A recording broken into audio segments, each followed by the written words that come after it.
Okay, we're live. Hi, everyone. How are you? Hi, Diana. Nice to see you. Hi. Okay, so we'll get into a proper introduction. We'll let people come on and we'll give people a few minutes. But hi, everyone. Thank you so much for tuning in today. My name is Jessica. I'm the social media and community manager here at University of the People. How is everyone doing today? Did you know that it's International Teachers Day? And that's why we're here with Diana. Like I said, I'll do a proper introduction. I want people to sign on. But I encourage our viewers to ask questions. Why don't you guys let us know what you're studying? I'd love to know. So I want to remind you guys that we know that these are very uncertain times in the world, but nothing's changed at University of the People. Everything is the same. You can still submit your coursework. You can take exams. Nothing has been affected by COVID-19, coronavirus. Everything is the same. We are consistent. We are staff, instructors. We're all working round the clock to make sure that your education is not interrupted. So don't you worry. Okay, so I'm here today with our course instructor, Diana Bowman.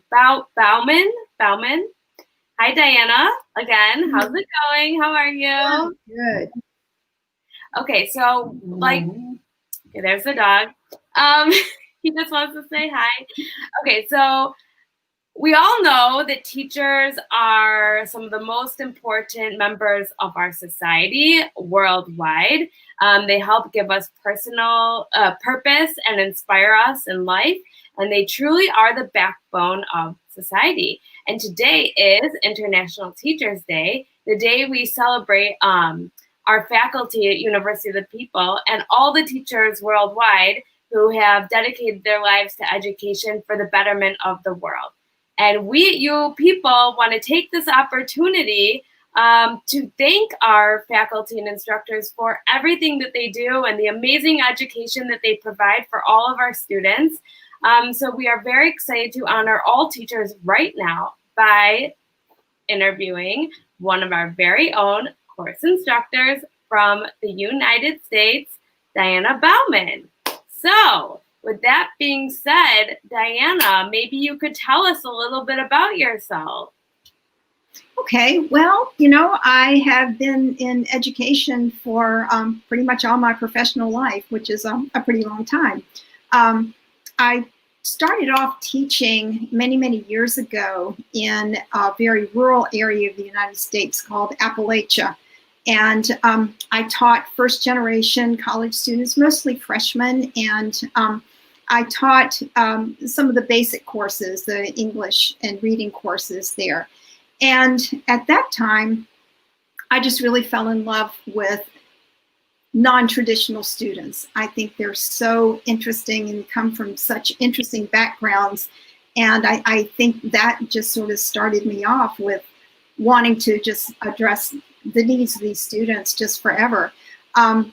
From my time teaching in West Virginia, I moved to North Carolina and joined the University of North Carolina at Greensboro, working for an education technical assistance and research center, and ended up directing a national technical assistance center that is devoted to making sure that colleges, schools can identify, enroll, and make students who are experiencing homelessness successful.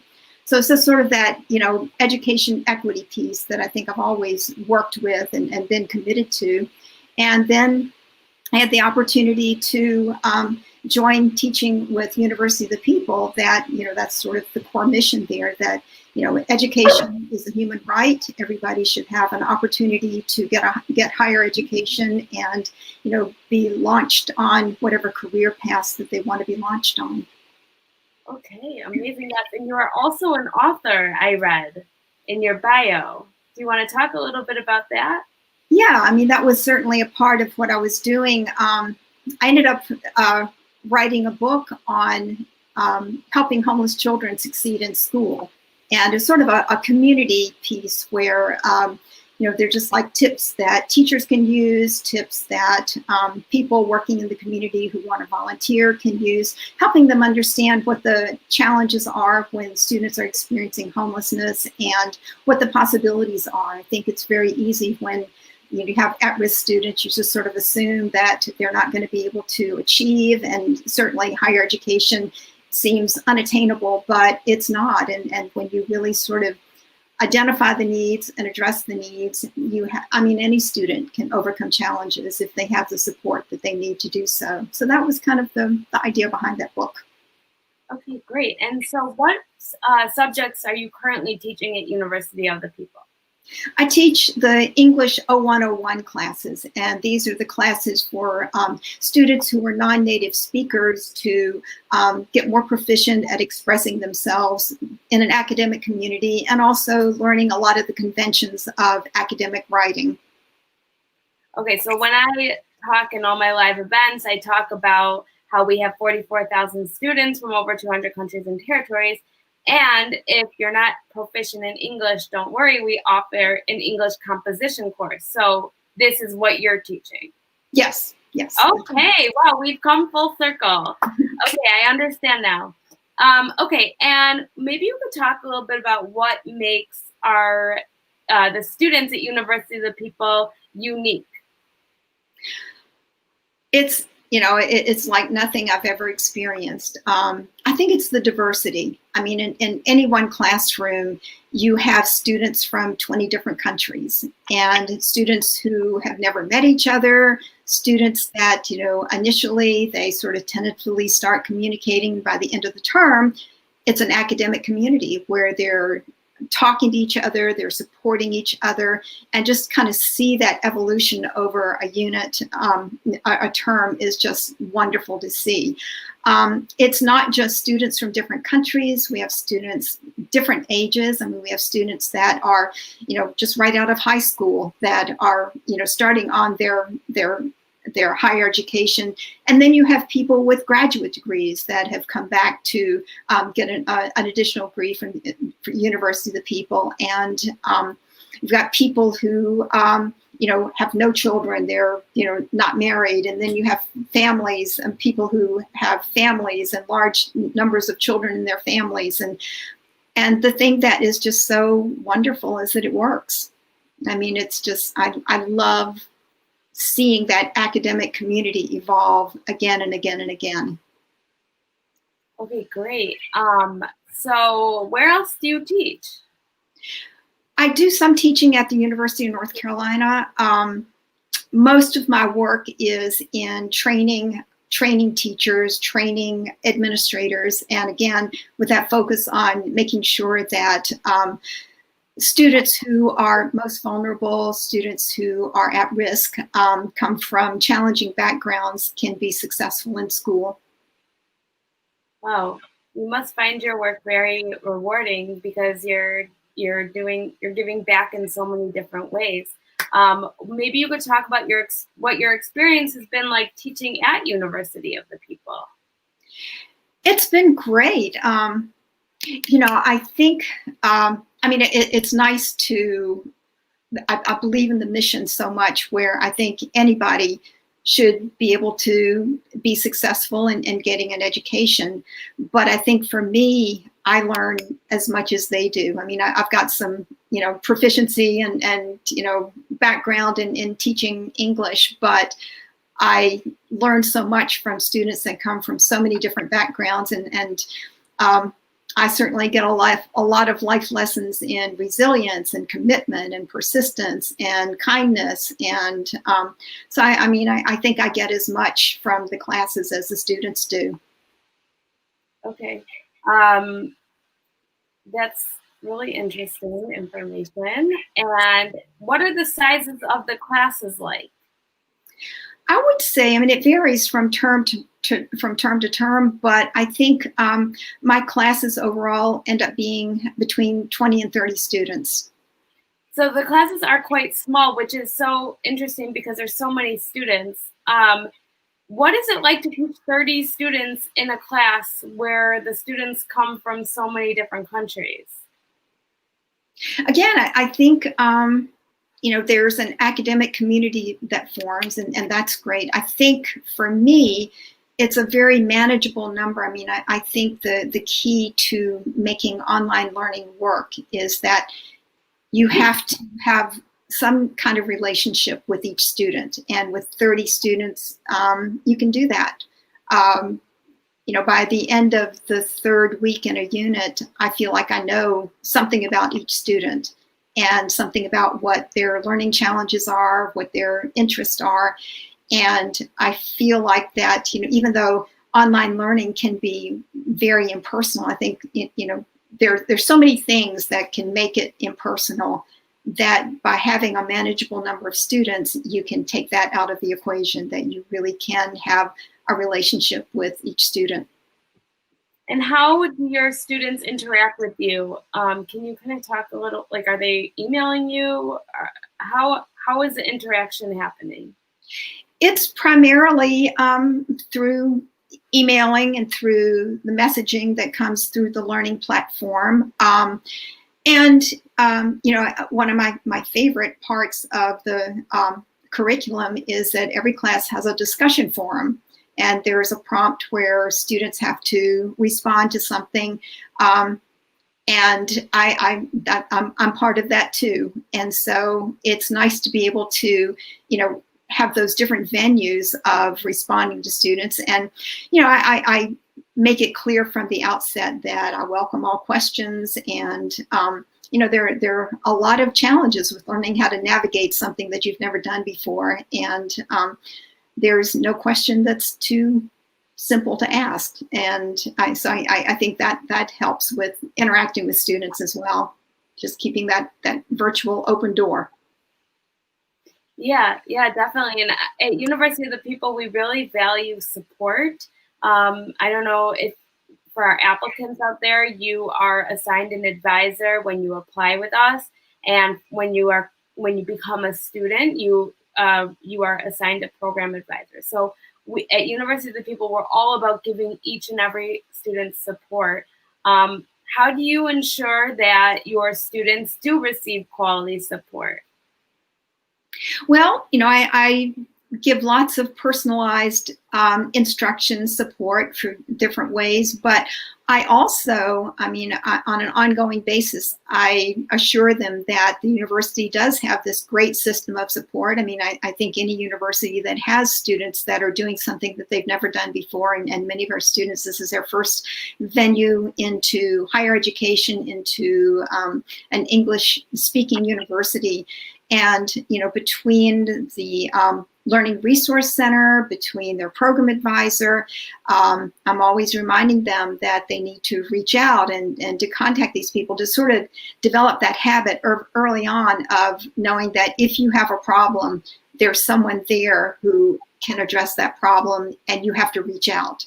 And that's part of going to college anyway, is learning how to advocate for yourself, and just to make sure that they know and keep being reminded of the resources that are there. And just what is the Learning Resource Center? What is that? It is a link that everybody has access to, that once you access that particular link, you have lots of different topics that you can get additional information on. Like, for example, on academic writing, on understanding plagiarism and the citation styles, on grammar, on different types of resources. And but then also there is a piece where if you have a question, you can get an individual customized response. And so I think, again, knowing that it's not just, I'm going to click on this link and read more about something I don't know, but if you have a question, somebody is going to be on the other end of that question to give you something that is, customized to your need. Okay, so that's really great. So for those of you who weren't aware of what the Learning Resource Center is, it sounds like it's a very valuable very valuable resources that you can very easily access. Is it through Moodle you can access it? Okay. Yes. So everything is through Moodle, which is for those who don't know, our online learning platform. Okay, so you teach online. What is your experience like, and maybe how do you teach with no live events? Like you're not live ever. It's all online. So how do you teach? How do you approach it? How do you feel about it? Maybe you could talk a little bit about that. I think, being old school for many years, being in a classroom and having that interaction and, there's an energy there that you don't necessarily have just when you're communicating in non-live events. But I think what you do gain is people are more reflective in what they post and how they respond.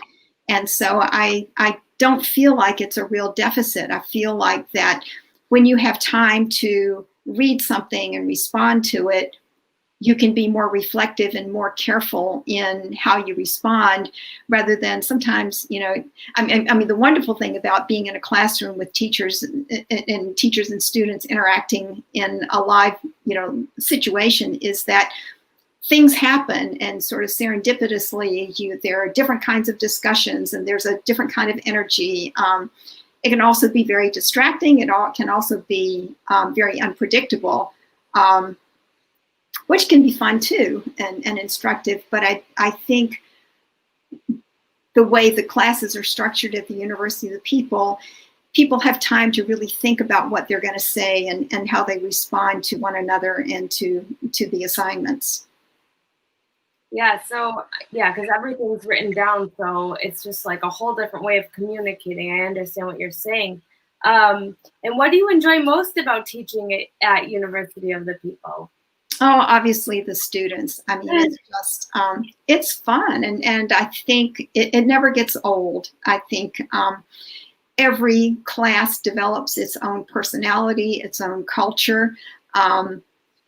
And I learn from the students, and there's students that come from such challenging backgrounds that they inspire me. Wow, that's really beautiful. And what would you say to someone who knows about University of the People, but maybe they're afraid to take the plunge and learn online? It's kind of the wave of the future. I think, in this past year in particular, I mean, everybody's learning online. So not that learning online will ever replace face-to-face learning, but it's another venue, and it's a venue that can be as effective and engaging as any other venue. And I think for those who are afraid to try this out, again, I think one of the biggest benefits of the University of the People is that I think getting into the world of online instruction, there's a lot of experience here with understanding what the challenges are with online learning, what challenges students bring to this, and having that support system through the instructors, through the learning center, through the technology folks, having that support system that, for whatever challenge that you encounter, there's a way to address it fairly immediately. So you kind of just covered my next question, but what do you believe are some additional benefits of studying online? And I listen to my students, and many of them, if not most of them, have full-time jobs. They have lots of challenges to their scheduling, and so it's the flexibility that I think they mention most frequently. But I think another thing that they mention quite often, and certainly this is something that I benefit from, it's the global community. I mean, I think anything these days that gets you outside of your own community, your own country, your own world, to just kind of become aware of how much diversity there is out there, and to be put in a situation where you have to actually interact with people and cultures that are unfamiliar to you. I think it's a great, I mean, that's as much of the learning experience as the actual coursework, I believe. Yeah, absolutely. We hear that a lot too. I mean, I hear that a lot too. Is that the flexibility and the diversity are some of the favorite aspects of University of the People. And wow, the flexibility is a big one because people can keep their jobs and have their families and you know uh, do more that they would be able to if they went to a traditional university. Okay, so my last question for you, you've been such a sport. Thank you so much I feel like I had so many questions. But my last question is, what advice do you have for current or prospective, let's start with current students. What advice do you have for current students? And then what advice do you have for prospective students? There are actually two things, and I think it's probably the same for both. One is, you know, this sort of comes from my experience. I was a first generation college student, and I sort of leapt out there and did something that no one in my family had ever done. And they were certainly supportive of me going to college, but I entered a world that I was very unfamiliar with, and I spent a lot of time initially feeling like I don't really belong here. This is, you know, this is not my world. And I think my advice would be is, first of all, you do belong, and you have to, you know, you have to believe that. And secondly, the extent to which you reach out and connect with other people and communicate with your peers and communicate with your instructors, that will sort of help you overcome that feeling of, I'm in such a different world here, I don't think I can make it. So I would just encourage people just to take advantage of any opportunity to interact with others. The other thing, and I see this with my students again and again, is the time management piece. Many people think that online learning is it's just sort of this cakewalk. You go online and you take some multiple choice test and get a degree and you're good to go. But a higher education is very serious. It requires time, it requires commitment, it requires thoughtfulness and persistence. And it can't be an add-on to an already busy life. If you want to get a college degree, this has to become a priority. And I find that I think most of my students who struggle and maybe even drop out are ones that thought that they have full-time jobs, they have, families, they have commitments, and they think that, they'll spend a couple hours a week working on a degree, and that's just not realistic. So I think if you want a degree, you have to really commit to it and commit the time that it deserves. Yeah, absolutely. That's really great advice. Yeah, a lot of people are surprised at the amount of work that goes into getting a degree, but it's definitely rewarding. And yeah, you've had so many great things to say. Those are all my questions. I really appreciate you being here today, Diana. You've been a true sport and lovely to interview. And I'm so happy I had the chance to meet you, and all of our students have had a chance to meet you as well. Thank you for all you do for all of your students out there, and happy International Teachers Day to you and all the teachers out there. We really value everything you guys do at University of the People, as I mentioned. And thank you to our viewers for joining us today. If you haven't applied for next term, don't forget to save your spot. You can go to www.uopeople.edu, and at the top of the page, just click apply now. It's super easy. And if you have Instagram, you can just click the link in the bio. And that's all I got. So thank you so much, Diana. I hope you have a beautiful day. Thank you. And good luck with everything. I hope Corona isn't too bad by you in North Carolina. And yeah, I'll see everyone tomorrow. I'll be here at 10 a.m. Eastern time. I will interview Katerina. She's an education student. She's getting her Master's of Education at University of the People. And she's an absolute delight. She's from the Ukraine. So thank you, Diana. And thank you everyone for joining. Have a great day. Thank you. Bye. Bye.